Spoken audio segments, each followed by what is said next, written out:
Good, all right, everyone. For definitely one of the most exciting talks today. I'm not going to spend that much time introducing James. I think he's going to do a great job of that. But suffice to say that none of us at 32Co actually know what James is going to talk about, which is quite common when James comes in the office. So, yeah, I'm going to leave it entirely to him. But I think get your phones out. There's going to be a lot of audience participation. So get ready for hopefully one of the more mind-blowing talks you've seen all year.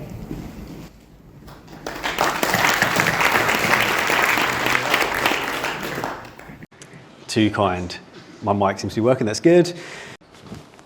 I'm James, the head of AI at 32Co. And to be honest, a lot of the work that we do around AI, it's very dental focused, but my background hasn't been in healthcare, but I will go into detail on how I've touched on it with more of a computer science background. But sleep apnea was a huge part of when I was an athlete. We'll go into that. So it's, yeah, I think healthcare touches everyone, and dental, obviously almost everyone at some point has got some stories around dental. So yeah, the era of AI, and hands up who hasn't used ChatGPT.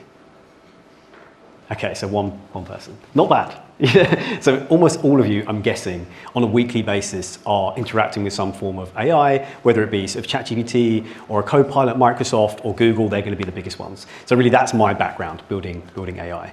And sadly, unlike all of you guys, I didn't finish school. I'm a school dropout. So yeah, jokingly, just 12 GCSEs for me. Everyone else has got so many letters after their name, I can't even pronounce them all. So what are we going to be talking about? Well, I'm going to start off, as Sonia said, just talking a bit about me and my mission. And then we're going to do a very risky thing for me, which is do a live demo. You've probably even seen like the OpenAIs doing these live demos with AI. Very risky because there's so many things that can go wrong, but you guys are aware of the risk doing your work. So I was like, I need to take a risk too. The history of technology innovation, just a broad perspective of like what is AI? And kind of how does that align with previous technologies and the impact that it's had on humanity as a whole? How do LLMs work? So that's large language models. They're the underpinnings of ChatGPT, essentially the models, the AI that can speak.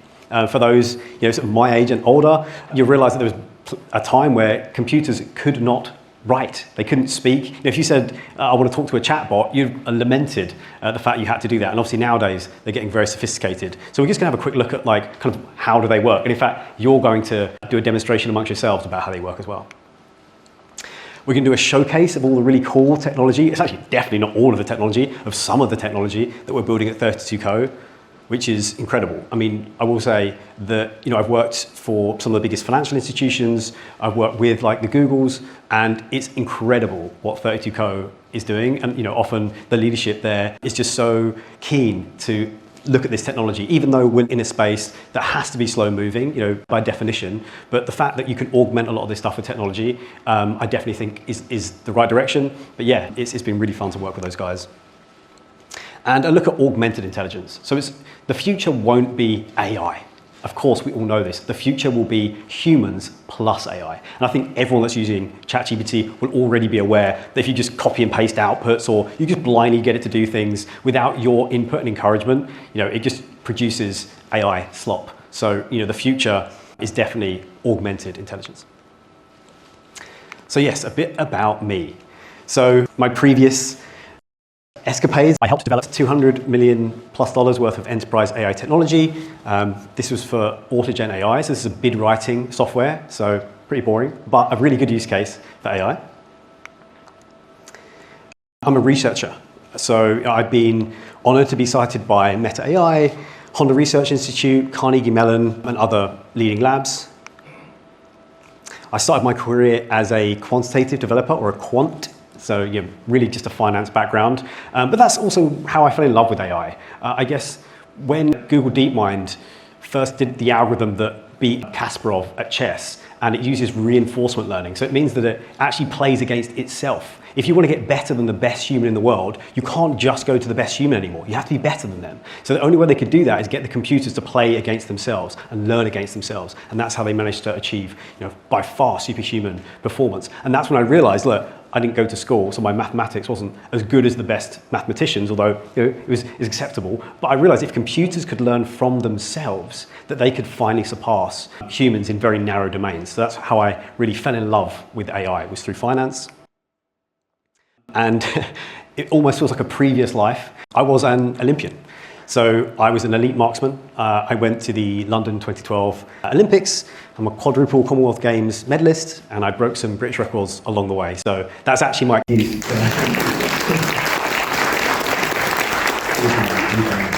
That was my excuse for really not pursuing education. I was in love with education, but I realized if you want to be world class, you want to be the best in the world, that you have to commit full time. So to give you an idea, China had 1,000 full-time athletes, shooters, rifle shooters. There was only one in the UK. So I realized, okay, I've got a long way to catch up and I need to commit everything. So my parents weren't very happy, but I did decide to drop out of school. But thankfully, because of the internet, I was able to teach myself mathematics, teach myself computer science. MIT opened up all of their courses.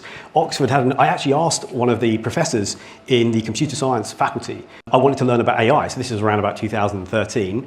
And he said, James, I'll be honest, we don't have a course. We have statistics, we have some computational dynamics, but ultimately we don't do an AI course. And I said, so where can I learn this stuff? I really want to learn this stuff. And he said, really, it's just the US, and they've open sourced everything. So, people say sort of self-taught nowadays, but I think I actually got to pick through some of the best professors in the world. If I didn't understand one particular way of teaching, I could go and find another professor. So, and I think we're seeing that now become a bit more of a paradigm where, of course, AI is a great teacher as well. So, and often a psychologist might suggest that I have some issues with authority because I've never had a coach and I've never really had a teacher, but I actually just think that I like doing things the hard way and it's a form of self-punishment. That's what I tell myself.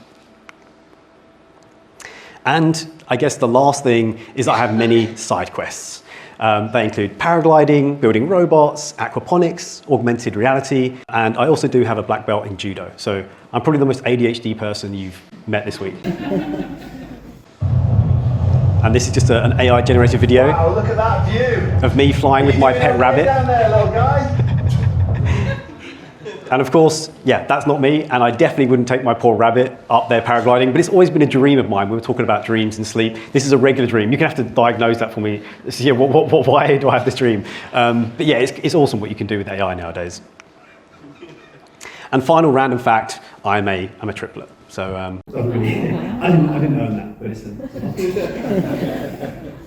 and of course, I want to be clear that not everything has worked out. I've really enjoyed just doing like the hardest things I possibly can. Everyone realizes that a big part of that involves eating failure for an extremely long time as well before you succeed. So I've got some incredible stories about all of the things that I've failed at. So come and talk to me afterwards if you want to learn more about them. And so how did I get into this whole space? Well, I actually decided I was poor. I was an athlete. We're not particularly well paid. I wasn't #1 in the world. I only got to #7.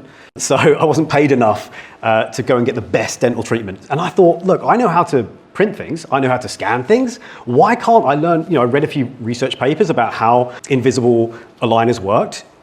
And I thought maybe I could print my own, and so I did.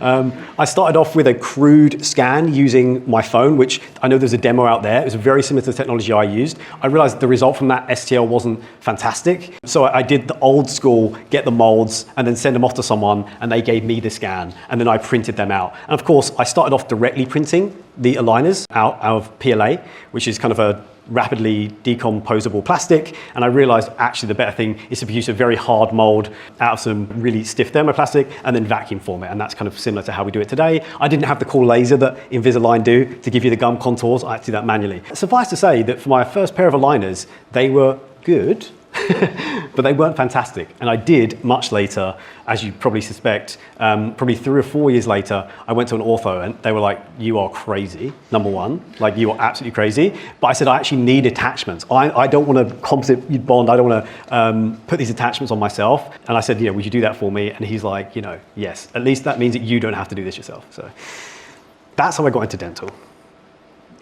And so my mission, reasonably simple, is build the AI technology that powers the future of business. And of course, 32Co is a big part of that. And this is the riskiest part of the presentation.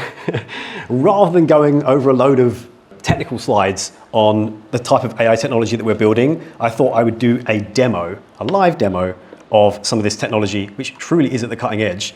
So much so I've got a fan running on my laptop to get this thing working. And essentially, hopefully it will be reasonably clear the value that it might add.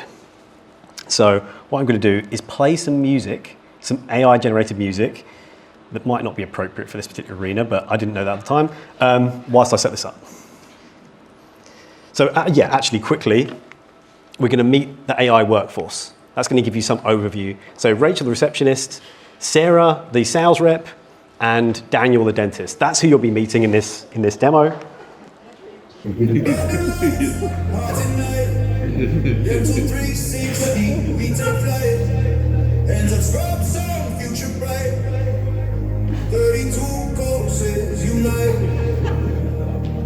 Foggy mirrors, Monday blues. Late night charts, worn our shoes. Rubber down steps, okay, we do. We laugh, we learn, we push on through. Tiny roots and stubborn minds. We straighten smiles, we move the...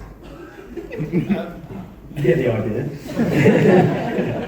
And that was made with Suno, Suno AI. I really encourage you guys to go on there actually because it's incredible what songs... Actually, hands up, has anyone used Suno before? No. Come on, you guys, you need to get onto this. I literally nowadays pretty much only exclusively listen to AI music. And of course, like they do in Silicon Valley, they plagiarize absolutely everything. And hopefully they're going to pay these poor artists back at some point. I think they're in court at the moment. But you really can type in any genre, they'll create the lyrics. And I wouldn't say this without backing it up. It will blow your mind how good the quality of the music is. And of course, if you're into classical, great at that. If you're into rap, good at that. And yeah, as in the technology has finally got to the point where if I had to make a prediction, in 5 years' time, 50% of the music you listen to will be AI, just for the general public, because you get to sort of be the DJ as well. So this is a fictional dental website, Light Skies Dental, and we're going to hopefully have a chat with Rachel. But this is where, we'll see if everything's plumbed up correctly.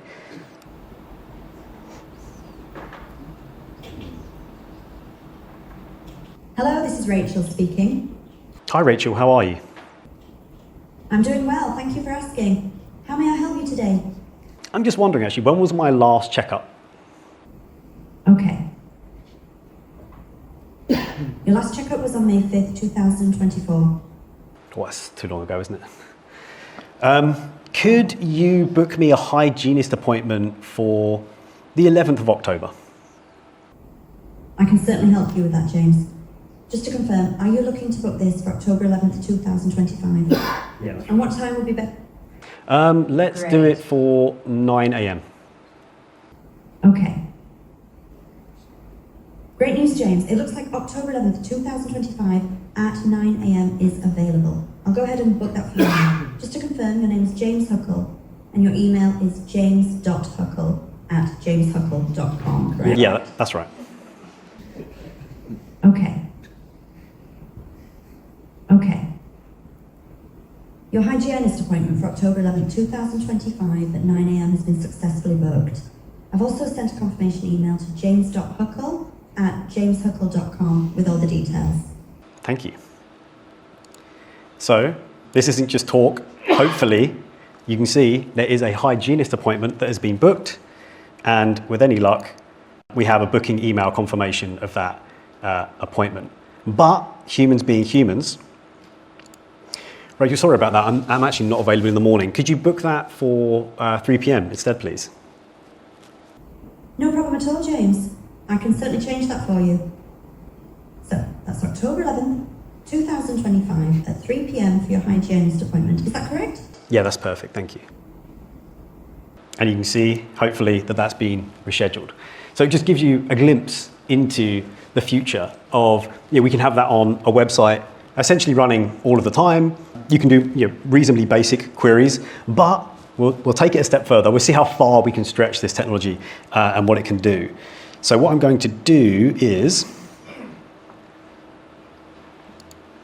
Hi, Rachel, I'm new to your website actually, and I'm wondering what services do you offer? We offer a wide range of services to help you achieve a healthy and beautiful smile.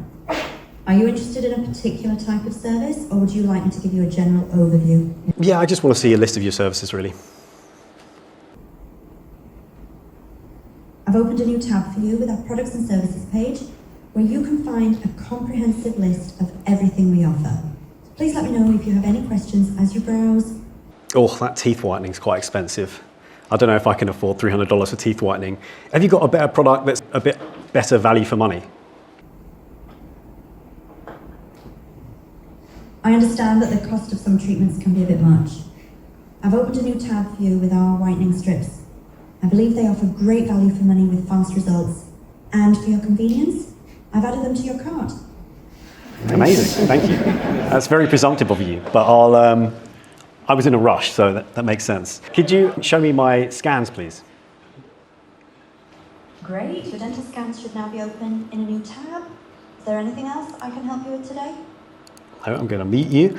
So yeah, again, I know this is probably not something that's super common, but it was something that I was interested in as a patient because, again, I 3D printed a lot of things using my teeth. So it was really cool to be able to see my scans.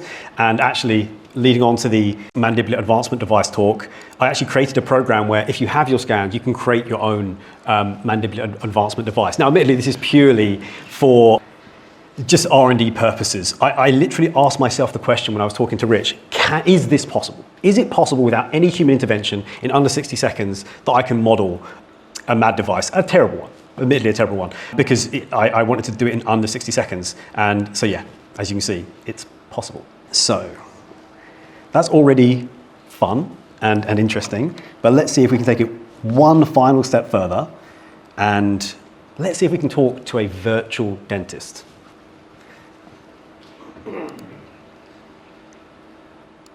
Rachel, are you still on the line, or have I lost you again? Yes, I'm still here. How can I help you? Amazing. Could I talk to one of your virtual dentists, please? Of course, I've opened a new tab that will take you to our virtual dentist page. You'll be able to connect with a dentist there. Is there anything else I can assist you with? No, that's great, thank you. You're very welcome. Good to see you again. James, take a seat. Hi James, how are you today? I'm good, thank you, Daniel. Can I just have a general checkup and also maybe show you some x-rays as well? I'd be happy to take a look at your x-rays and give you a general checkup. No worries at all. Let's take a look at your teeth first then. Okay. Can you smile? Wait. Oh, I'm not, okay. Let me, bear with me, dentist. I've got an audience to entertain. It sounds like you're in a bit of a situation. You'll see just how true that is when I turn the camera around in a minute. How are my teeth looking? Your teeth look great, by the way, nice and straight. I'll take a closer look when you share the x-rays, but your smile looks healthy and even. That's fair. Okay, let me show you these x-rays. I'm ready when you are. Go ahead and share the x-rays. Okay, I've shared them. What do you think? I'm taking a look. Can you tell me if you're experiencing any pain or discomfort in your teeth or jaw? No, not particularly. I'm taking a closer look at the x-ray. I see you've got some indicators on the wisdom teeth and second molars. Let's take a closer look at those, okay? What do you think? What will be your diagnosis? Based on the x-ray, it looks like you've got some crowding issues with your lower second molars and potentially impacted wisdom teeth. But since you're not experiencing any pain or discomfort, we can likely just keep an eye on them for now. I'll make a note to monitor these areas in your next checkup. Do you not think that I should get surgery or remove them? They look, really awkward in there. In the UK, it's common to leave impacted wisdom teeth alone if they're not causing any issues, as the risk associated with removal can outweigh the benefits. I'll make a note that we can keep an eye on them for now, and if you start experiencing any problems, we can reassess and consider removal at that point. Okay, yeah, that sounds reasonable. I'm glad we can keep things simple for now. Let's schedule a follow-up appointment to check on those molars and make sure everything is still looking good. Sound good? What do you think of this beautiful lot? It seems like you're in a pretty interesting setting, surrounded by a lot of people. Thanks very much for that, Daniel. It seems like you're... Okay, before we let him go off on a tirade. So yeah, hopefully that gives you an idea. Of course, it's very early. The speech stuff, the receptionist is getting, definitely very close to this being viable for a lot of patients, especially those that are willing to kind of work with the technology and understand how it works. And as you can see, it doesn't just do the job of a receptionist, it can do the job of a salesperson. It can really help navigate your site. And I think that's going to be the biggest value add, is that potentially you're not just augmenting a receptionist, you can end up sort of augmenting quite a few people in your business, especially on the online space. And just to, I guess, demonstrate that this isn't just an online thing, I can actually have a full phone call with lovely Rachel. And they can both call, they can do outbound for you. Hello, this is Rachel speaking. Hi Rachel, it's me again, I'm just on the phone Hi this there. time. Great to hear from you again. How can I help you over the phone today? It's fine, I'm just prank calling you at this point. Cool, so yeah, just hopefully, it's not just an online thing. A lot of businesses now, in the tech space, will be using this for outbound and definitely inbound as well. That's how you'd have a normal receptionist. Okay, so that demo, there was a few issues, but not too bad. So let's move on. Cool, so again, I'm definitely not going to bore you with kind of like how that interaction works, but the high level overview is, of course, you have a patient talking to an avatar that essentially listens, understands, decides, acts, and confirms. And more importantly than just it giving you some rhetoric, it has access to all of your tools in your business. So it had the CRM. When I asked it when was the last update, the last checkup I had, it went to the CRM, found me. I was already logged in, so it knew who I was. Of course, it might ask you, okay, what's your name, what's your email address, to identify you essentially, to be able to find out when your last appointment was. It can have access really to any tool that a human has access to via an API. So obviously calendars and emails and SMSs, all very trivial to be able to add in. And you can have a human in the loop step. That's really where this is going to be the first point of integration, that there's going to still be many surfaces that you can't cover, and it would be perfect to go, okay, actually you can talk to a receptionist. You have like a back out option to be able to talk to a human. So I think that's what is going to be the way to deploy this today. And video avatars. So I'm already using this with a few businesses. So I don't know if a few of you might have seen, this is my kind of intro speech to this event. Yeah, my human's name is James. I'm his avatar. I can't wait to see you all at Dental 360. Not perfect likeness, but probably not bad. And again, we said before, to build a personal brand, I think a lot of it will be about you getting in front of the camera. But for people that really just don't want to get in front of the camera for whatever reason, avatars are becoming an increasingly accessible way to do that. But the other thing that I was thinking for the dental use case is for like dental reminders, right? We all know we need to get a hygienist appointment every 6 months. We need to book a proper appointment every 12 months. So at least you can have an avatar. Hi James, it's Rachel calling from Light Skies Dental. Your lovely smile is due for its bi-yearly VIP checkup. It's quick, painless, and we promise we won't judge your flossing skills. We've got openings on the 15th of October between 9 a.m. and 3 p.m. Which works best for you? If you've been chewing it over, pun intended, remember, a tiny check now beats a big drill later. I've left my details at the bottom of the message if you want to get in touch. Otherwise, you can reply to this message and we will book you in. Looking forward to seeing you soon. So yeah, again, it's just so much better for me. I mean, it's probably creepy for a lot of people, but it's so much better than just a SMS or an email, just more interactive. And again, this entire flow then can be all done in WhatsApp and sort of automated through WhatsApp. This is like the cutting edge. This isn't, what I'm proposing that every practice immediately implement, but you can just see where this is going. If you've got an interest in it, then I think it's definitely, can alleviate the burden and help you scale essentially. So let's do a bit of a change of tack. Rather than like going right to the very cutting edge, let's just wind it back a little bit, just to be able to put this AI into some perspective. And I think, often it's about trying to define what innovation is. And, I think it's fair to say it's usually about speeding up human development. That's what most innovations, they lead to a speed up of human development. So, we start off with the abacus, 2700 BCE, and that speeds up our ability to do complex arithmetic. And that allows us to keep track of thousands of goods and services and ultimately enables us to perform complex trade, which is a profoundly human trait.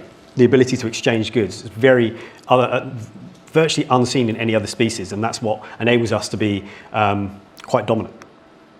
The printing press, of course, sped up the sharing of ideas and concepts, and that led to a huge spike in literacy rates because now learning to read was, you had stuff to read.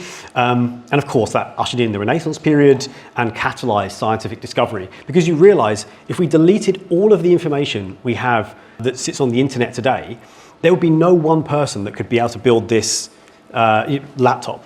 Without that information, we build on the shoulders of giants, and we would go back to, if we had no way of encapsulating in paper form and digital form all the stuff that the great people before us have learned, then we would actually lose a lot of what we believe to be modern humans. So yeah, of course, the printing press is a huge part of that. The steam engine, it sped up the ability to access rotational movement. It's basically what it did. And of course, it sped up logistics and manufacturing, and that led to the Industrial Revolution, mass production of goods, and of course, huge economic prosperity. Electricity in the 19th century, it sped up the development of on-demand tools and devices. And of course, we've got electronic lights, motors, telephones, advanced medical devices, and even the humble computer, which in itself actually significantly speeds up computation. Getting into the interesting stuff, we have the discovery of radioactivity in the early 20th century, and that fundamentally speeds up the conversion of matter into energy, which is turns out a very profound concept. And obviously, of course, that ushered in new fields of science, nuclear physics, chemistry, radiology, nuclear power, and of course, sadly, nuclear weapons. The internet, something we're going to be more familiar with. DARPANET in 1969 sped up the sharing of knowledge and services and ideas. And of course, we all know we're impacted by this. It's revolutionized the way that people access and share information at scale, as well as the way that we communicate and conduct business globally. And finally, LLMs, or AI. We could call it AI, but technically, the large language model is what really is the underpinning technology. And what does that do? I think we all know this intuitively now. But it speeds up the interactive retrieval and synthesis of information. It's the most efficient compression algorithm we have. So it's from like computer science. You've got the entire world's knowledge, and you're going to see later kind of just how much knowledge these things have and how much they've read, and it compresses it such that you can query that and essentially retrieve it extremely quickly. So Google is a good compression algorithm, it's a good search algorithm, but LLMs have taken that to a step above that. And ultimately, yeah, of course, they've given us unprecedented access to information and expertise. They deliver rapid text and code generation, and they can perform analysis, and they are capable of delivering novel solutions. And I think that's the biggest paradigm shift, is that it's beginning to take the existing corpus of information that it's learned from and sort of extrapolate that out to novel solutions. Its real intelligence is its ability to do brute force thousands of examples, and then humans pick the best one. But ultimately, one of those examples could be novel. So I hope that's given you a good overview of where LLMs stand and AI stands, and really it's just about the interactive retrieval of information. That's really what it's about. I don't think I need to really tell anyone here, but of course, like the AI hype and adoption was all because of ChatGPT. Now, humbly, I was working on AI sort of 10 years before ChatGPT. So for me, when people were saying, "Oh, James, are you using this AI?" I'm like, it's been around for years. Like, why are you only using it now? They're like, whoa, ChatGPT. And obviously, they'd essentially made the interface, this chat interface, which is what we're so familiar with. But it was actually a UI paradigm shift that ushered this into the sort of common audience, because they had the exact same model under a different name, a much more complex name, for 3 years before ChatGPT took off. And so you realize a lot of this is about marketing. A lot of it is about UI. It's the small things. The technology was already there. They just didn't have a way for most people to want to interact with it. And to put it into perspective, like people, you might hear numbers of trillions of pounds being invested into AI, and you'll be wondering sort of why. Where's this come from? And it's very simple. If you look at some of the most funded companies of the prior era, so the Netflixes, the Airbnbs, the Facebook, the Instagrams, to get to 1 million users, they took months and in most cases years. ChatGPT managed that in 5 days to get to 1 million users. I don't know the numbers off the top of my head. I think it's 500 million. So you can see from a VC, a venture capital investment perspective, it's just an insane investment. It's just spread so widely. And so I want to go into a little bit of detail, but to start with, we're going to do a very interactive session on how do these large language models like ChatGPT actually work. We had computers that couldn't speak before and couldn't write, and now they suddenly can. Kind of like, how do they do it, essentially? So instead of a boring slide, let's make it interactive. And what we're going to do is that you should have some whiteboard pens and markers. And actually, before you do too much, I just want one of you to have the whiteboard marker. So actually, and this is almost like being at school, could you raise your hand if you're on a table and you're the closest to me? If you could raise your hand. Okay, cool, cool, cool. And could you just be the master of holding the actual board? Because I want you to start. And what you're going to do is you're going to be a human autocomplete. And all you have to do is each person is going to write down one single word and the start of a story or a sentence or something that kind of makes sense. And what you're going to do is individually just write one word, pass it around, and you're essentially going to do a human form of autocomplete. And we're going to see just how educated you all are.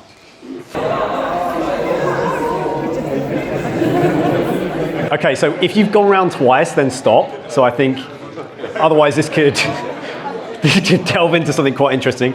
So if you've gone round twice, if you've done 2 words, then if you could stop for me, and then raise your hand if you're brave enough to read out what you've all written. Go for it, go for it. I mean, that's not bad. That's coherent. I'm not sure why you'd want to do that, but that is a coherent sentence there. Awesome. Go on, Tonya, I know you had your hand up. The lady likes wine a bit, despite having, and then... Okay, so, you know, I'm sure that would have been a lovely bit of prose had we given it enough time to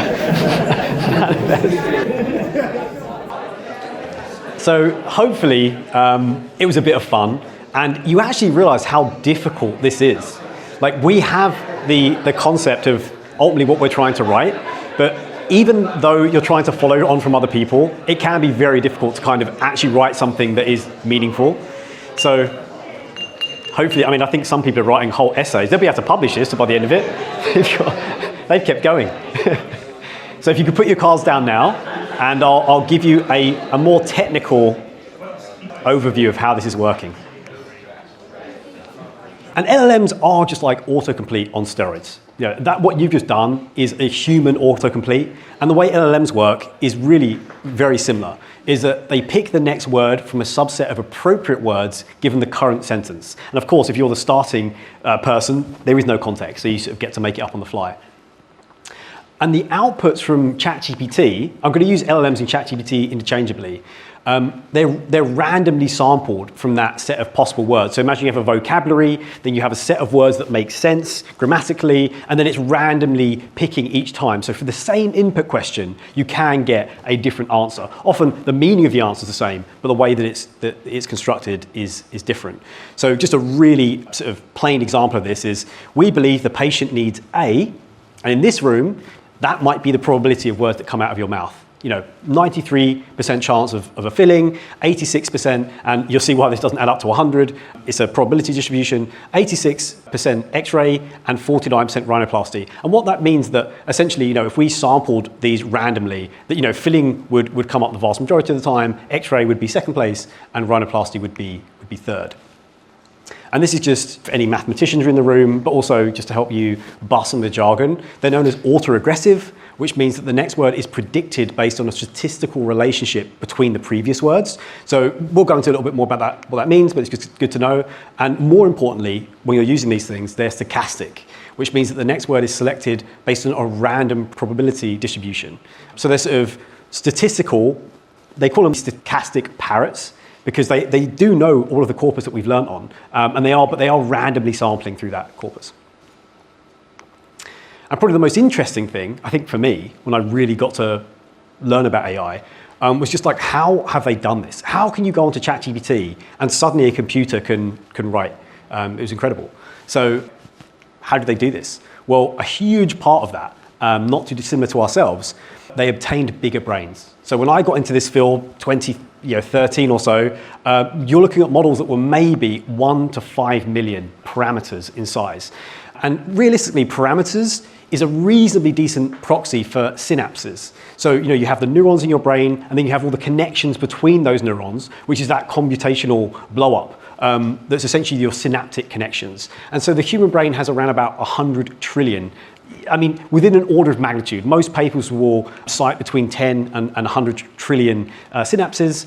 And you can see that these language models, over time, I've got a log scale on the left-hand side, which everyone that's non-technical moans at me for. It's because obviously this would look like a crazy hockey stick. On the left-hand side, it's going up in 10x increments. So 1 million, 10 million, 100 million, a billion, and so forth. So it's only when you plot it on a log scale does it look linear, but essentially they're increasing in size by 400% each year. And you can see that the very largest model at the top there is a research model. That was 10 trillion synapses. So there's definitely papers that have stated with authority that that's about the same size as a human brain. So of course, this is a silicon brain. It's not a carbon brain like our own. It's a very different architecture. But the computation from a computer scientist perspective, it doesn't matter the substrate. Ultimately, are there enough connections? Can you do this linear algebra at a rate that you need to be able to do the statistical computations between the words? And really, an LLM has no concept of a word, which is interesting. It just does maths and it converts it into language just because us humans can understand it. It obviously works in the realm of binary ones and zeros. And this is probably not for this room, but I think what I find encouraging and incredible, there's two things. When ChatGPT was launched and they said they're going to go global, I thought this is the most powerful technology human beings has ever seen. And yet it's in my phone or on my laptop. And I thought if you'd have told me 10 years ago that if the US had invented the most powerful technology in the world and that I would get access to it the same time that the US government did, I'd say, what kind of utopic thing are you trying to shield? Like, this is ridiculous. The government would keep it for themselves, they would use it for warfare, and we wouldn't hear about it in 10 years' time. And GPS is a good example of that. They put the satellites long into the sky before we got access to it. And that's how most technologies develop, sadly. You literally have, I promise you, I work with governments all over the world, you have the most powerful technology in your pocket. I think that's encouraging. You don't often use it in fairness.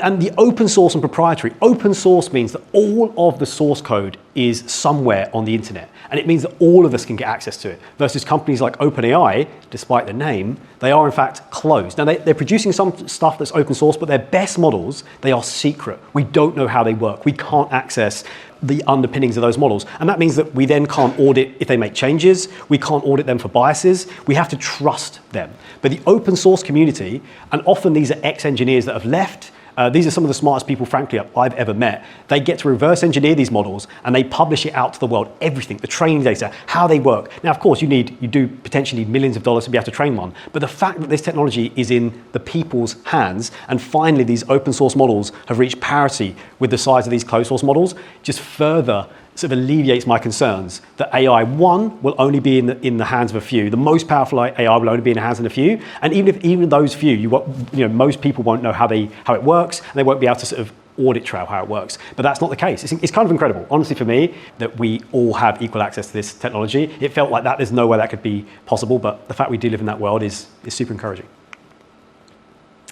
And they use their big brains to read a lot. So LLMs have read over 700 billion words. And to put that into perspective, a human reading just one word every second would take 23,000 years to achieve the same feat. And that's with no sleep, no break, 23,000 years just to ingest it. Now, we all know if we somehow found a way to do that, we're going to forget 99.9% of it. The fact is, they remember everything, everything. They've compressed it all down into their little brains and they never forget. And that's the biggest difference between carbon-based intelligence and silicon-based intelligence. Silicon-based intelligence just doesn't forget. And people might say, James, what is this information? Sadly, most of it is the internet, right? Now, is the internet the most reliable place for information? Not always. So often, when you're getting very authoritative responses in the dental space or healthcare space, you're actually reading from books, literally thousands of thousands. Every piece of human digitized knowledge, I promise you, Sam Altman has found a way to get his hands on it. But every piece of digitized knowledge, we're talking about obscure languages that only has one book, one pamphlet on it. That will be in ChatGPT, which is incredible. It really means that all of the information is right there. And we had really big computers before, but it wasn't until Google Research built this new architecture called the Transformer, specifically using these attention mechanisms in 2017, that we could actually compress all of this knowledge into a system that could represent language. We had really good computers that could represent all sorts of statistical and numerical outputs, but we've never been able to come up with a computer that can kind of talk. And Google, although they definitely weren't first to market, because often it's random, it's unpredictable. I don't think the technology is ready to be released. And of course, the rest of Silicon Valley said, I'll do it. They're not afraid of releasing things before they're ready. But Google really is the proprietor of a lot of this information. How do they work? They are building those associations between that universe of words. And this attention mechanism, it can take the sentence that you've just written and it's working out the probability, okay, animal didn't cross the street because it. We all know, because we brought up in this language, it probably doesn't mean the street. It probably meant the animal we were talking about. So it builds up this rubrics for how we develop language, and not just in English, it does it in every single language that's being published. So this attention mechanism is called attention because it pays attention to the previous words. It's quite simple. It's very similar to how humans do it. It's argued that the way that I'm talking right now is very much a proxy for what you guys have just done, which is I think of the last few words that I've said and I come up with the most probable word that fits the narrative. So it might turn out that we can learn something about ourselves, because of course there's very little that we know about how we really conceptualize speech and how we generate that level of sort of ability to compose it. So hopefully we can learn from computers. But, and I want to say this because it's the best kept secret in Silicon Valley, that it's actually useless without human evaluation. And what these humans do, this is an AI generated photo, video. Every slide that you see from me will be AI generated and images. But what these people do is that they take the output from this sort of internet corpus. The AI gives these humans 4 different outputs for a given input, and it's the human's job to order those outputs, sort of best to worst, and then feed that back into the model. So you realize smart humans are the bottleneck at the moment, because they take this kind of internet corpus, which is very average, maybe slightly above average, and they make it sort of exceptional, or wherever you think ChatGPT is currently. So it's humans that are driving the vast majority of this progress. Of course, we need the computer to compress it, but you need the human opinion of what is a good answer. So yeah, I think humans, we feel like AI is running away from us, but I look at often these AI labs, and they're just filled with the brightest experts in the domains, and they're the ones that we're getting the information from, which is mostly encouraging. Of course, the definition of truth is a moving target, as we know, but mostly it's scientists that are feeding back this information into OpenAI. So that's why, mostly ChatGPT is a reasonably good tool. Okay, let's do some technology showcases and let's make it really interactive. So, we'll do this next. So if you can scan that QR code on your phone, hopefully most of you now have either uploaded an image of yourself or taken a selfie. And what we've done is we've made you wear a 32Co beanie and have gold skin. Before this, I was talking to Sonia, and this is part of our patient lead generation pipeline. Most of your patients, they're going to come to you with probably less than ideal teeth. It's producing a before and after for you using AI. That will be what this technology is normally being used for. So yeah, for the most part, you'll be using this for normal patient lead gen. At the very bottom of the screen, you have an AI prompt settings button, and that's where you can see the prompt. So you can see I've put wearing a black beanie with 32Co on it and gold skin. And so what you can do is you can kind of put any prompt in you like, essentially. And for a patient lead gen perspective, we might be able to change the shade of the teeth, the shape of the teeth. We can allow them to create their own custom smile, essentially. So I'll let everyone do one last turn of that. Okay. Hopefully everyone's got some amusing pictures. So what I'm going to do is produce an ortho report, which admittedly is a bit more technical than a before and after with some silly skin. But what the patient can do is upload or take a picture like we've just done. I probably won't do it, but I won't use it because I think it will be better to use an existing one.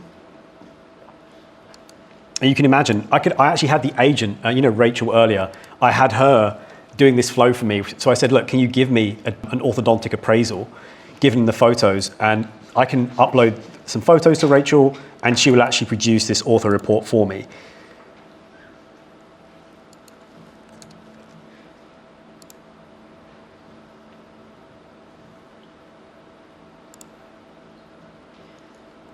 So I'm going to do one live. So I'm not cheating. This is not pre-baked.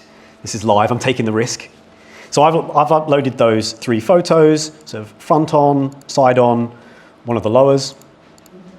Is analyzing them and giving me, firstly, for you guys, a patient can upload them and it's going to give you a reasonable idea of how severe the case is. So it said for my particular case, it would be a moderate case complexity, sort of 16 to 30 aligners, and of course, whatever cost basis you want. So again, I'm not saying this does not replicate an in-person visit, but it gives you a very high level overview of, okay, I know what I'm going to expect for this particular patient. So let's just have a look what it's come up with. It said it revealed mild crowding in my upper and lower. It's a bit awkward doing it on your own teeth, isn't it? I should have chosen someone else. Anyway, minor rotation of one upper lateral incisor. I think that's broadly true. No visible gaps. That's true. I've got the opposite. Or diastema. That's also true. No evidence of an open bite or deep bite. The midline is deviated approximately 2 to 3 millimeters. Oh, that hurts, but it's probably true. Or certainly a few millimeters. I've got a flattened smile. Yep, I also have a problem with my jawline, and a mild unilateral crossbite suspected on the patient's right side. Again, it can't really see too much of that. And we have a detailed report, which is, I think, as an ortho, is going to be the thing that would be slightly more interesting. We often go into all sorts of appraisals. It comes out with some interesting information about the various types of diagnosis. So yeah, again, this is giving you an idea of what this technology might be capable of. I would say it's kind of ready to be trialed now, but again, these models get, well, you've seen it, essentially 400% larger every 12 months. So as if you're not building your business around these models and taking advantage of the fact that they're getting 3 times better every year, then you're missing out. Because even if you deploy something today that is 60 or 70% where you want it to be, as long as you've got that infrastructure ready and you just wait for OpenAI or Google to release their next model, and now it's 9 out of 10 and you're hitting go when your competitors are just thinking about it or probably not thinking about it at all. So it's often better to get in early, but of course I would say that as a researcher. So hopefully that's a cool thing. What I want to do is not just use it for some dental images. What I want you to do is grab a whiteboard and pen and draw really anything. I'm going to show you an example of what I might draw. Paint. And so, some of you are going to be exceptional artists. If you're like me, you're not going to be. So you're going to end up drawing something like this. Wait.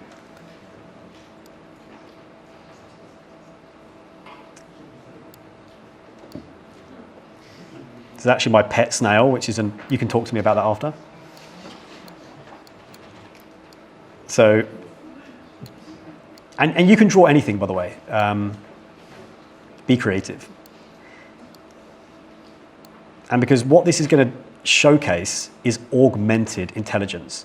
What AI can do is accentuate your creativity, or lack of it in my case. And so once you've drawn something, you can then screenshot it, or however, if you're drawing it on your phone, if not, take a picture of it on the card and then upload it to the app.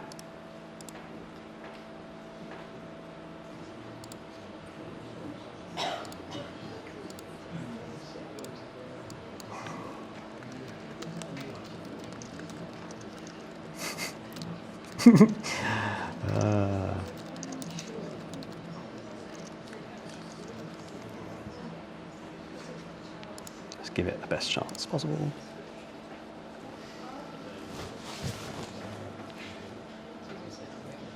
Yeah, this lady's also not real. None of it's real. None of it's real. This is what I've got on my my before and after. So hopefully you've all become an artist thanks to AI. I'm sure there's already going to be a few of you that were already very good at drawing, but if you're like me, this is the closest thing to magic you're going to get because it didn't have much to work with. So cool. Okay, so this is the final bit of my presentation. and hopefully it's a good narrative to end on. So what we've just done, if you manage to do that, is augmented intelligence. You've taken the best of what humans can offer, which in some cases, in my case, is not very much. For other people, it might be more. And we've used AI to accentuate that. And so one very poignant case study is the radiology case study. So in 2016, Geoffrey Hinton, a godfather of AI, he said people should stop training to be radiologists now. It's obvious that within 5 years, AI is going to do a better job than humans. Geoffrey Hinton at the time, very respected researcher, and in 2016, he was reasonably sure that he'd created algorithms that would just outcompete humans on radiology tasks. And 4 years later, we had a paper that had confirmed it, that AI had reported superior performance over a group of the most world-renowned radiologists. Harvard Business Review, just 2 years later, said that in fact, the only radiologists whose jobs had been threatened were the ones that refused to work with the AI. Because of course, all the smart radiologists, they'd worked out, sure, it's better at doing a superficial scan for often very small abnormalities, but there's many more things that I can do. And in 2023, another godfather of AI, still one that's very, very much active, Yann LeCun at Meta, he said actually Geoffrey was completely wrong and we have the data to back it up now. And this was the data. So you can see the gray line is the performance of AI, essentially. And on the left, you can see the 1. That means that in 2020, at least technically speaking, as in you give the humans the X-ray, you give the AI the X-ray, the AI just outperformed in every way. In 2020, that was the case. And then by 2022, it was 2 times better than humans. And then by 2024, it was 3 times better than humans. So the error rate was usually less and it was more descriptive.